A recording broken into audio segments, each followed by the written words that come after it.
ഇപ്പോൾ പൊതുവെ രാജ്യത്തിൻ്റെ പല തീരുമാനങ്ങൾ, നിർണായക തീരുമാനങ്ങളടക്കം പ്രധാനമന്ത്രി എടുത്തുകൊണ്ടിരിക്കുന്നൊരു സമയം കൂടിയാണ്. ഈ സമയത്ത് BBC-ക്കൊക്കെ കൃത്യമായ മാനദണ്ഡങ്ങൾ കൊടുത്തിട്ടുണ്ട്. ഒരിക്കലും ഭീകരമായ രീതിയിൽ വാർത്തകൾ സൃഷ്ടിക്കരുത് എന്ന രീതിയിൽ അവർക്ക് നിർദ്ദേശം കൊടുത്തിരിക്കുന്ന ഒരു സാഹചര്യമാണ്. ആ അവസരത്തെ എങ്ങനെ നോക്കിക്കാണുന്നു? അല്ല, പൊതുവേ നമ്മളുടെ അതിർത്തി സംഘർഷഭരിതമാണ്. അതിർത്തിയിൽ നിന്ന് വരുന്ന വാർത്തകൾ എന്ന് പറയുന്നത് ഞെട്ടിക്കുന്നതാണ് എന്ന് കരുതപ്പെടുന്ന ഒരു അന്തരീക്ഷത്തിൽ നിൽക്കുകയാണ്. എപ്പോൾ വേണമെങ്കിലും വലിയ പൊട്ടിത്തെറിയുടെ വാർത്തകൾ കേൾക്കാം. അപ്പോൾ ഇന്ത്യയിലെ ജനങ്ങളെ പൊതുവെ ഭയപ്പെടുത്തുന്ന തരത്തിലുള്ള വാർത്തകളൊന്നും കൊടുക്കരുത് എന്നാണ് BBC-ക്ക് ഇന്ത്യയുടെ ഗവൺമെൻറ് നൽകിയിരിക്കുന്നതായിട്ടുള്ള നിർദ്ദേശം. ആ നിർദ്ദേശം ഈ അതിർത്തികളിൽ നടക്കുന്ന സംഭവവികാസങ്ങളുമായിട്ട് താരതമ്യം ചെയ്തുകൊണ്ട് നൽകപ്പെടുന്നതാണ്. ഇപ്പോൾ കഴിഞ്ഞ ദിവസം പ്രധാനമന്ത്രി ഇന്ത്യയിലെ സേനാ വിഭാഗങ്ങളുടെ തലവന്മാരെ കണ്ടിരുന്നു. നേവിയുടെയും അതുപോലെ എയർഫോഴ്സിൻ്റെയും കരസേനയുടെയും. അവരായിട്ട് ദീർഘമായി സംഭാഷണം നടത്തിയതിന് ശേഷം അദ്ദേഹം അവർക്ക് നൽകിയ നിർദ്ദേശം എന്ന് പറയുന്നത്, നിങ്ങൾക്ക് എന്തും ചെയ്യാനായിട്ടുള്ള സ്വാതന്ത്ര്യമുണ്ട് എന്ന നിർദ്ദേശമാണ് കൊടുത്തത്. നിങ്ങൾക്ക് സ്വാതന്ത്ര്യം തന്നിരിക്കുന്നു.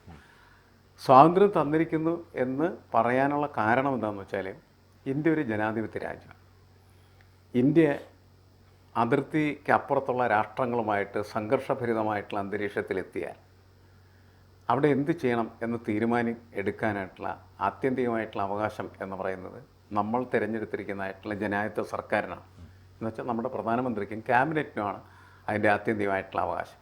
ആ അവകാശമാണ് കഴിഞ്ഞ ദിവസം പ്രധാനമന്ത്രി നരേന്ദ്രമോദി അവർക്ക് നൽകിയത്. നിങ്ങൾ ചെയ്തോളൂ. കാരണം അത്ര ഗുരുതരമായ ഒരു പ്രതിസന്ധിയിലാണ് ഇപ്പോൾ രാഷ്ട്രം നിൽക്കുന്നത്. നിങ്ങൾ ഈ സമയത്ത് രാഷ്ട്രത്തെ സഹായിക്കേണ്ടവരാണ്, ചെയ്യേണ്ടവരാണ്. നമ്മുടെ ലക്ഷ്യം എന്ന് പറഞ്ഞാൽ നമ്മളെ ഇടക്കിടക്ക് ആക്രമിക്കുന്ന ഭീകരരുടെ താവളങ്ങളില്ലാതാകണം. എന്ന് വെച്ചാൽ പാകിസ്ഥാനിൽ പ്രവർത്തിച്ചുകൊണ്ടിരിക്കുന്നതായിട്ടുള്ള ഭീകര പ്രവർത്തന കേന്ദ്രങ്ങളെ അടിച്ച് തകർക്കണം എന്നതിൻ്റെ മാന്യമായ ഭാഷയിലുള്ള നിർദ്ദേശമാണ് you have the operational freedom എന്ന് പറയുന്നത്. നിങ്ങൾക്ക് ഓപ്പറേഷൻ നടത്താനായിട്ടുള്ള എല്ലാ സ്വാതന്ത്ര്യമുണ്ട് എന്ന് പറയുകയാണ് ചെയ്തിരിക്കുന്നത്. അപ്പോൾ ഈ സ്വാതന്ത്ര്യം അവർക്ക് നൽകിയ സാഹചര്യത്തിൽ എപ്പോൾ വേണമെങ്കിലും യുദ്ധം പൊട്ടി പുറപ്പെട്ടേക്കാം എന്നാണ് നമ്മൾ കണക്കാക്കുന്നത്. ചിലപ്പോൾ അത് നമുക്ക് പല വഴികൾ, പല സാധ്യതകളുണ്ട്.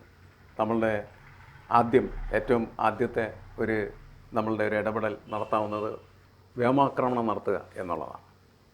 അതിർത്തിക്കപ്പുറത്തേക്ക് കടന്നു ചെന്ന് ശത്രുവിനെ തകർക്കുന്ന സംവിധാനം. പ്രത്യേകിച്ച് പാകിസ്ഥാൻ്റെ പല ഭാഗങ്ങളിലും ഈ ലഷ്കർ തൈബ പോലെയുള്ളതായിട്ടുള്ള ഭീകര സംഘടനകൾ പ്രവർത്തിച്ചുകൊണ്ടിരിക്കുന്നുണ്ട്.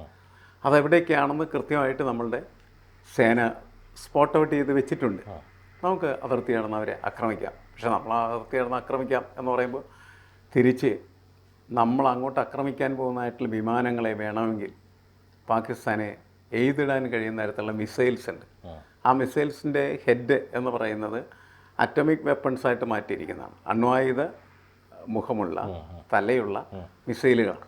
ആ മിസൈലുകൾ വെച്ച് നമ്മളെ ആക്രമിച്ചാൽ നമുക്ക് വലിയ പ്രത്യാഘാതങ്ങളുണ്ടാകും. അപ്പോൾ അതൊക്കെ നോക്കിയിട്ടായിരിക്കും ഇവരുടെ ആക്രമണം. അതുകൊണ്ടാണ് സാധ്യതകൾ മുഴുവൻ വെച്ചിട്ട് നിങ്ങൾ ഓപ്പറേറ്റ് ചെയ്തോളൂ എന്ന്. പക്ഷേ വേറൊരു കാര്യം, പാകിസ്ഥാനിലെ 4500ഓളം സൈനികർ ഒളിച്ചോടിപ്പോയി.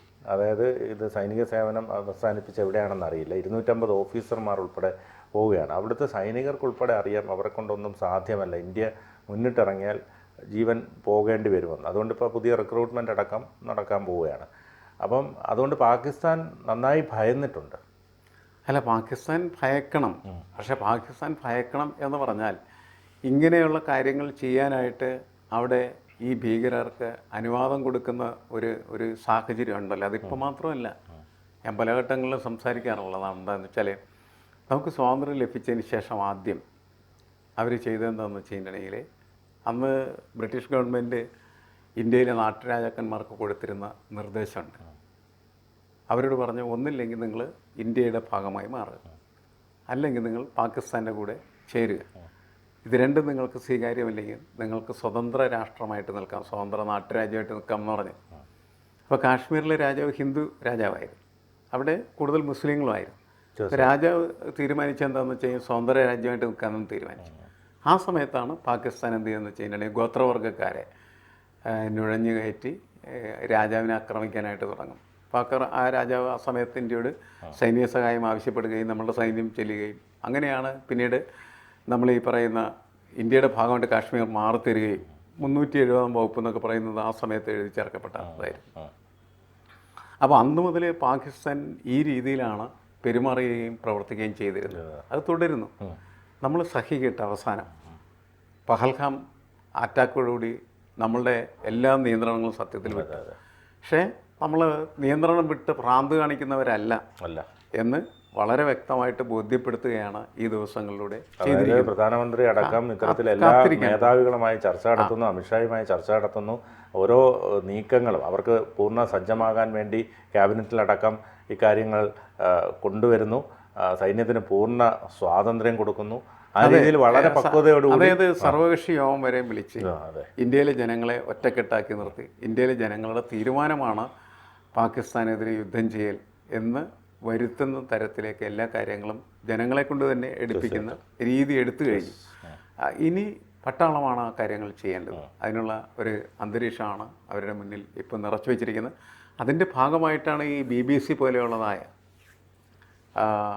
അന്താരാഷ്ട്ര വാർത്താ സംവിധാനത്തിനോട് ജനങ്ങളെ ഭയപ്പെടുത്തുന്ന വാർത്തകൾ നിങ്ങൾ കൊടുക്കരുത് എന്ന് സർക്കാർ നിർദ്ദേശിച്ചിരിക്കുന്നത്. ഇത് വരാൻ പോകുന്ന വലിയ ഒരു കൊടുങ്കാറ്റിനെ കാത്തുവെച്ചിരിക്കുന്നതായിട്ടുള്ള മൗനമായിട്ടോ ശാന്തതയായിട്ടോ നമുക്ക് കണക്കാക്കാവുന്നതാണ്.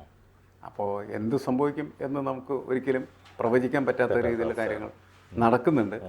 അതിൻ്റെ സൂചനയാണ് ഈ നിർദ്ദേശങ്ങളിലൊക്കെ ഉള്ളത് എന്നാണ് നമ്മൾ മനസ്സിലാക്കേണ്ടത്. പലതരം സാധ്യതകൾ ഉണ്ട്. ഞാൻ നേരത്തെ പറഞ്ഞ പോലെ വ്യോമ ആക്രമണം നടത്താം. ഒപ്പം തന്നെ വേണമെങ്കിൽ നമ്മളുടെ നേവിക്ക് ആക്രമണം നടത്താനായിട്ട് കഴിയും, കരസേനക്കും ആക്രമണം നടത്താനായിട്ട്. പഴയ യുദ്ധരീതി അനുസരിച്ചിട്ട് ഒരുമിച്ചാണ് അതെല്ലാവരും കൂടി എന്ത് ചെയ്യുന്നത്, ആക്രമിക്കുന്നത്.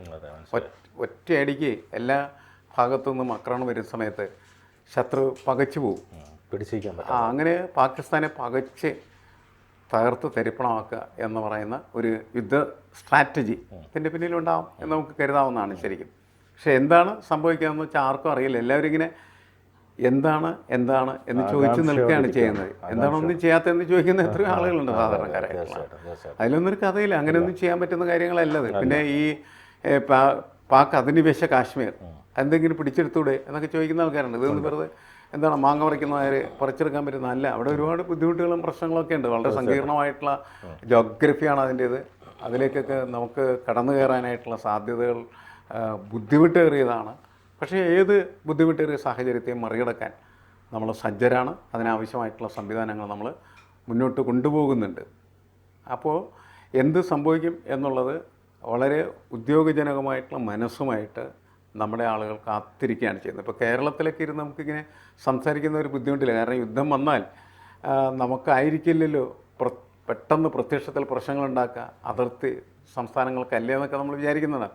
അതൊന്നും ശരിയല്ല. പണ്ട് ഇന്ത്യയും പാകിസ്ഥാനും ഒക്കെ ആയിട്ട് യുദ്ധം ഉണ്ടായ സമയത്ത് ഈ കൊച്ചിയിൽ കൊണ്ടുപോയി ബോംബിട്ടതാണ് അവർ. അന്ന് പൊട്ടിയില്ല, കാരണം അവിടെയൊക്കെ മുഴുവനും ചതുപ്പ് പ്രദേശമാണ്, അതിൽ തന്നുപോയി. ഇന്നത്തെ പക്ഷേ സാങ്കേതികവിദ്യ വളരെ വിപുലമാണ്. അതുകൊണ്ട് വളരെ കൃത്യനിഷ്ഠയോടെ കാര്യങ്ങൾ ചെയ്യാനായിട്ടുള്ള കഴിവുണ്ടായിരിക്കും.